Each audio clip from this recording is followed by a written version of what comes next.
बहुत समय पहले की बात है। तिलकपुर नाम के एक छोटे से गांव में एक बेहद अमीर व्यक्ति रहता था, जिसके पास दौलत की कोई कमी नहीं थी। ऐसा लगता था जैसे भगवान ने उसके आंगन में सोने की बारिश कर दी हो। लेकिन इस दौलत से भी ज्यादा कीमती उसके लिए उसकी बेटी चंद्रिका थी। उसकी खूबसूरती की पूरे गांव में मिसाल दी जाती थी।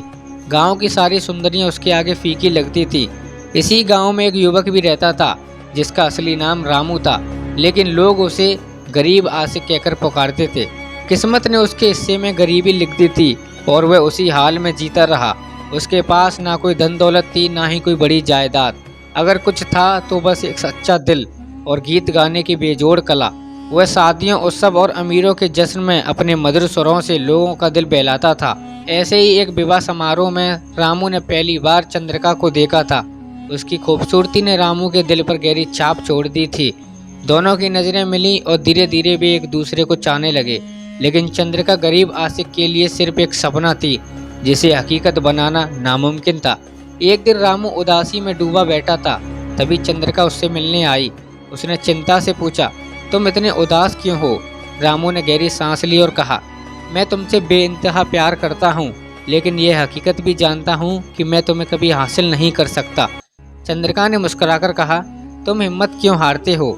मेरे पिता बहुत दयालु हैं। वे खुद हमारी शादी का खर्च उठाएंगे और हमें इतनी दौलत देंगे कि हमारी जिंदगी आराम से गुजर सके। रामू ने हल्की हंसी के साथ कहा, तुम सही कहती हो, तुम्हारे पिता मेरी शादी का पूरा खर्च उठाएंगे। लेकिन क्या तुमने सोचा है, अगर आगे चलकर तुम्हारे मन में यह अहंकार आ गया कि मेरे पास जो भी है वह सब तुम्हारी बदौलत है? मैं नहीं चाहता कि यह एहसास मेरी मोहब्बत को छोटा कर दे, इसलिए मैंने एक फैसला किया है। रामू ने अपनी मुट्ठी बीचते हुए कहा, मैं 7 साल तक मेहनत करूंगा, अपने दम पर दौलत कमाऊंगा और फिर तुम्हारे पास लौटूंगा। और अगर मैं ना लौटा तो तुम मेरी उम्मीद छोड़कर अपनी ज़िंदगी में आगे बढ़ जाना। चंद्रिका की आंखों में नमी थी, लेकिन उसने वादा किया था कि वह तय समय तक उसका इंतजार करेगी। हालांकि उसने एक शर्त रखी, अगर 7 साल पूरे होने के बाद भी तुम वापस नहीं आए तो मैं तुम्हें भूलकर किसी और से शादी कर लूँगी। रामू अपनी माँ के पास पहुँचा, उनका आशीर्वाद लिया, अपनी छोटी बहन के माथे को चूमा और फिर कंधे पर एक झोला डालकर गांव से निकल पड़ा। लेकिन तभी पीछे से घोड़ों की टापों की आवाज़ आई। उसने पीछे मुड़कर देखा, यह कोई और नहीं बल्कि वीरेंद्र था, जो लंबे समय से चंद्रिका को चाहता था। वीरेंद्र ने मुस्कुराकर कहा, मैं भी तुम्हारे साथ चलूँगा, मुझे लगता है कि हमारी मंजिल एक ही है। रामू ज़्यादा खुश तो नहीं हुआ था, लेकिन वह मना भी नहीं कर सकता था। दोनों साथ साथ सफर पर निकल पड़े। बहुत दिनों तक चलने के बाद वे एक गहरी नदी के किनारे पहुंचे। सामने कोई पुल नहीं था, ना ही नदी में कोई ऐसा उथला हिस्सा था जिससे पैदल पार किया जा सके। वीरेंद्र ने रामू की ओर देखते हुए कहा, तुम तैरकर नदी पार कर जाओ, मैं तुम्हारे पीछे आता हूँ। रामू ने अपने कपड़े उतारकर किनारे रख दिए और नदी में कूद पड़ा। जैसे ही वह दूसरी ओर पहुंचा, उसने पीछे मुड़कर देखा, उसकी आंखें फटी की फटी रह गईं। वीरेंद्र उसके कपड़े समेटकर घोड़े पर सवार हो चुका था और अपनी पूरी रफ्तार से तिलकपुर की ओर भाग रहा था। रामू चीख पड़ा, हे ईश्वर, यह कैसा धोखा है! लेकिन अब कुछ नहीं किया जा सकता था। वीरेंद्र सांप की तरह सरसराते हुए गांव की ओर बढ़ गया। गांव पहुंचते ही उसने रामू के कपड़े लेकर उसकी मां के पास पहुंचा और झूठ बोला, तुम्हारा बेटा नदी पार करते समय डूब गया, ये रहे उसके कपड़े। रामू की मां पर दुखों का पहाड़ टूट पड़ा। अपने बेटे के कपड़ों को छूते हुए जोर जोर से रोने लगी। रामू के कपड़े लेकर उसकी माँ सीधी चंद्रिका के पास पहुंची। आंखों में आंसू भरे कांपती आवाज में बोली, बेटी, रामू डूबकर मर गया, ये रहे उसके कपड़े जो वीरेंद्र लाया है। अब तुझे पूरी छूट है, तू जिससे चाहे शादी कर सकती है। यह सुनकर चंद्रिका मुस्कुराई और बोली, माँ, तुम भी किसी की भी बातों पर यकीन कर लेती हो। यह सब वीरेंद्र की मनगढ़ंत कहानी है। जब तक 7 साल पूरे नहीं हो जाते, मैं किसी और को अपना पति नहीं बना सकती। यह कहकर उसने दीवार से बांसुरी उतारी और वही धुन बजाने लगी, जिसे सुनकर कभी रामू उसके करीब आया था। इधर रामू नंगे पांव भूखा प्यासा एक अनजान गांव में पहुंचा। वहां के भले लोगों ने उसे कपड़े दिए, भोजन कराया और जब उसे गाते सुना तो मंत्रमुग्ध हो गए। धीरे धीरे रामू का संगीत पूरे क्षेत्र में प्रसिद्ध होने लगा। वह एक गाँव से दूसरे गाँव, एक नगर से दूसरे नगर अपनी मधुर आवाज़ से लोगों का दिल जीतता रहा। घूमते घूमते वह लाफ नगर में जा पहुंचा और वहां की एक सराय में ठहर गया। उसने सराय में बैठकर एक सारंगी ली और गाना शुरू किया। संयोग की बात यह थी कि उन्हीं दिनों लाफ नगर का राजा, जो संगीत का बहुत बड़ा प्रेमी था, किसी अद्वितीय गायक की तलाश में था। कई गायक दरबार में आए, लेकिन कोई भी उसके दिल को नहीं छू पाया।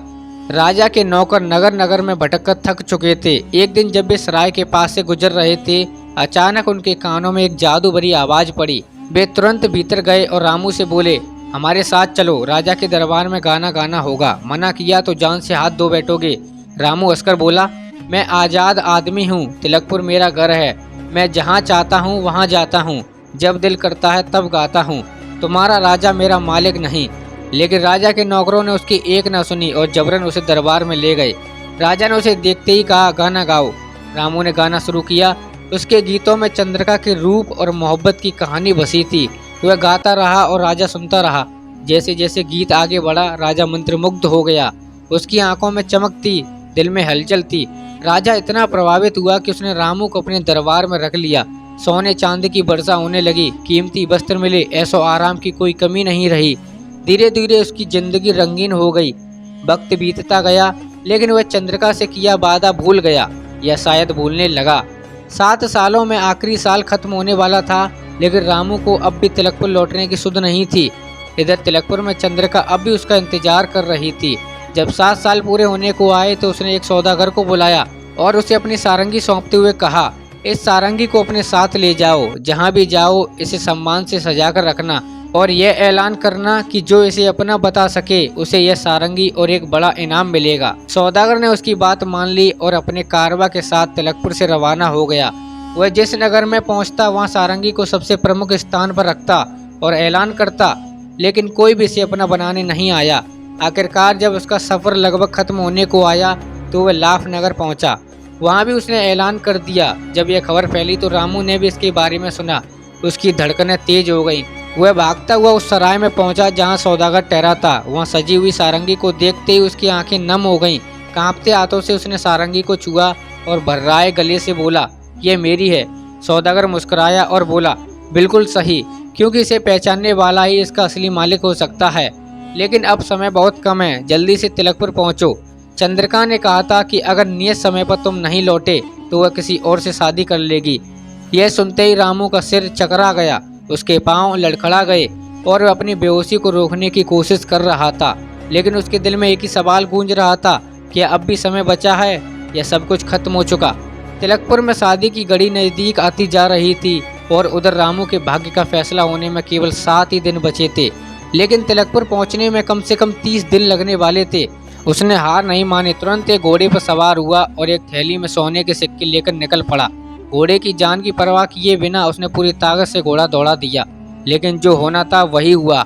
रास्ते में एक घने जंगल से गुजरते हुए घोड़े ने ठोकर खाई और रामू बदहवास होकर जमीन पर गिर पड़ा। सिर पर गहरी चोट आई और वह वहीं बेहोश हो गया।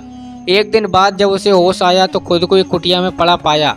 चारों ओर अंधेरा था और हल्की हल्की अगरबत्ती की खुशबू हवा में घुली हुई थी। सामने एक साधु खड़ा था जिसने मुस्कुराकर कहा, आँख खुल गई बेटा, तुम जंगल में बेहोश पड़े थे, मैं तुम्हें उठाकर यहाँ ले आया हूँ। बताओ तुम कौन हो और कहाँ जाना है। रामू ने कहारते हुए उठने की कोशिश की, लेकिन शरीर में दर्द की लहर दौड़ गई। धीरे धीरे उसने अपनी पूरी कहानी साधु को सुनाई और कहा, मुझे हर हाल में तिलकपुर पहुँचना है, लेकिन ये असंभव लग रहा है। मेरी मोहब्बत मुझसे छिनने वाली है और अब आत्महत्या के अलावा कोई चारा नहीं बचा। साधु ने सिर हिलाया और गंभीर स्वर में कहा, ऐसी बातें तो कायर करते हैं बेटा, तुमने सच्चा प्रेम किया है, तुम कायर नहीं हो। चिंता मत करो, तुम्हारी राह अभी खत्म नहीं हुई है। फिर साधु ने पास खड़े सफ़ेद घोड़े की ओर इशारा करते हुए कहा, यह मेरा सिद्ध किया हुआ घोड़ा है जो 7 दिनों में तुम्हें तिलकपुर पहुंचा देगा। साथ ही ये चमत्कारी मिट्टी लो, अगर इसे किसी अंधे की आंखों पर लगाओगे तो वह फिर से देखने लगेगा। रामू ने साधु के चरणों में सिर झुका लिया और सफ़ेद घोड़े पर सवार होकर तूफान की तरह आगे बढ़ गया। घोड़ा इतनी तेजी से दौड़ रहा था मानो हवा से बातें कर रहा हो। ठीक 7वें दिन आधी रात के समय रामू तिलकपुर पहुंच गया। गांव में हर ओर उत्सव का माहौल था। घरों में रोशनी झिलमिला रही थी, ढोल नगाड़े बज रहे थे और शादी के गीत हवा में तैर रहे थे। लेकिन इन गीतों की गूंज रामू के दिल में खंजर की तरह चुभ रही थी। वह कांपते हाथों से अपने घर के दरवाजे पर पहुंचा और धीरे से दस्तक दी। रोंदे हुए गले से पुकारा, माँ दरवाजा खोल, भूख के मारे मेरा बुरा हाल है, अपने मुसाफिर बेटे पर रहम कर। अंदर से एक कमजोर आवाज आई, राहगीरों के लिए अमीरों के दरवाजे खुले हैं, नगर में शादी ब्याह हो रहे हैं, तू वहीं चला जा, तेरा वहाँ स्वागत होगा। रामू के दिल को एक और झटका लगा। उसने फिर से कहा, माँ मैं किसी को नहीं जानता, इसलिए तुझसे ही विनती करता हूँ, अपने मुसाफिर बेटे को अंदर आने दे। इस बार उसकी बहन की आवाज़ आई, माँ मैं उठती हूँ, देखती हूँ कौन दरवाजे पर खड़ा है। लेकिन बूढ़ी माँ चढ़क कर बोली, नकारा लड़की, अजनबी आदमी के सामने जाएगी, उसे अपने घर में आने देगी? देखती नहीं मैं अंधी हो चुकी हूँ, 7 साल से आंसू बहा रही हूँ और अब कुछ भी नहीं देख सकती। रामू अंदर ही अंदर कांप उठा। उसकी माँ अब देख नहीं सकती थी, फिर भी उसकी बहन ने दरवाजा खोल दिया। रामू अंदर आया, लेकिन किसी ने उसे पहचाना नहीं। उसकी माँ की आंखें अब दुनिया को देख पाने में असमर्थ थीं और उसकी बहन के लिए वह कोई अजनबी था। घर में एक कोने में पुरानी सारंगी टंगी थी, लेकिन अब उस पर धूल की मोटी परत जम चुकी थी। उसने माँ से पूछा, माँ दीवार पर यह क्या लटका है? बूढ़ी माँ ने रूखे स्वर में कहा, तू भी अजीब मेहमान है, बस ये गनीमत समझ कि तुझे रात गुजारने के लिए छत और एक वक्त की रोटी मिल रही है। ईश्वर का नाम ले और सुबह यहाँ से निकल जाना।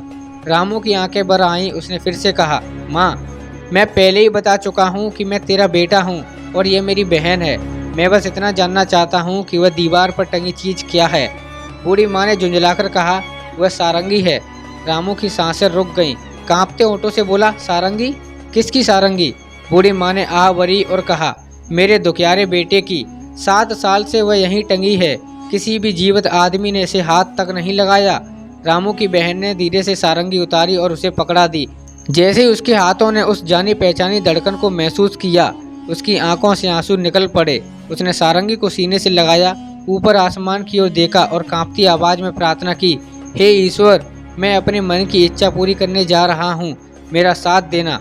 रामू ने कांपते हाथों से सारंगी को उठाया और तांबे के तारों को हल्के से छेड़ा। अचानक कमरे में झनकार गूंज उठी। एक पुरानी धुन हवा में घुल गई। उसने गहरी सांस ली और गाना शुरू किया। उसकी दर्द भरी आवाज ने रात के सन्नाटे को चीर दिया। उसकी माँ की आंखों से आंसू बहने लगे। वह बिलखते हुए बोली, तेरा क्या नाम है बेटा? तेरे गीत ने मेरे दिल को छलनी कर दिया। बुढ़िया कांपती आवाज में बोली, आज ही मैंने एक सपना देखा था कि मेरे बाल पूरी तरह सफ़ेद हो गए हैं। 7 सालों के आंसुओं ने मेरी आंखों की रोशनी छीन ली है। तेरी आवाज़ मेरे रामू से मिलती है। बता मेरा बेटा कब लौटेगा? रामू की आंखों में आंसू थे। उसने माँ को समझाने की बहुत कोशिश की कि वह उसी का बेटा है, लेकिन माँ को यकीन नहीं हुआ। वह कुछ पल चुप रहा, फिर धीरे से बोला, माँ कम से कम इतना कर दे कि यह सारंगी मुझे कुछ देर के लिए दे। मैंने सुना है कि पास ही में एक शादी हो रही है, वहाँ जाकर गाऊंगा बजाऊंगा और जो कुछ मिलेगा उसे तेरे साथ बांटूंगा। बुढ़िया सख्त लहजे में बोली, नहीं, जब से मेरा बेटा गया है यह सारंगी घर से बाहर नहीं गई है। यह मेरी आखिरी निशानी है। रामू ने धीरे से अपनी थैली से कुछ सोने के सिक्के निकाले और माँ के सामने रख दिए। देख, ये सोने के सिक्के हैं, अब यह सारंगी मेरी जिम्मेदारी है। बुढ़िया ने थैली को टटोला और सिक्कों की चमक महसूस होते ही उसने धीरे से सिर हिलाया। ठीक है, लेकिन इसे संभाल कर रखना। रामू की बहन ने उसे शादी वाले घर का रास्ता दिखाया और वह वहां जा पहुंचा। बहन दरवाजे पर खड़ी रही, क्योंकि उसे यह देखना था कि आगे क्या होने वाला है। इस घर में चंद्रिका रहती थी और इसी रात उसकी शादी वीरेंद्र से होने वाली थी। वीरेंद्र अपने रिश्तेदारों और साथियों के साथ खाने पीने में मस्त था। दूसरी ओर चंद्रिका पर्दे के पीछे अपनी सहेलियों के साथ बैठी थी। उसके हाथ में एक शराब का प्याला था और दूसरे हाथ में एक तेज खंजर। उसने कसम खाई थी कि वह वीरेंद्र के पलंग पर पांव रखने से पहले अपनी जान ले लेगी।